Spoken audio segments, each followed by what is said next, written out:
ดีก็ตื่นเลยแบบ คือหน้าถ้าไม่คอหักไปข้างหลังคอหัก หน้าเหมือนน้องหนูเลย หน้าไม่ปึ้ง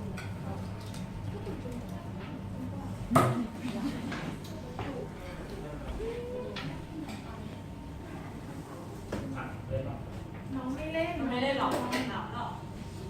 น้องง่วง จะออกไปข้างนอก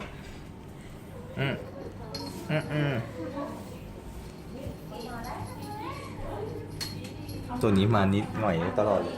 เอามาเลย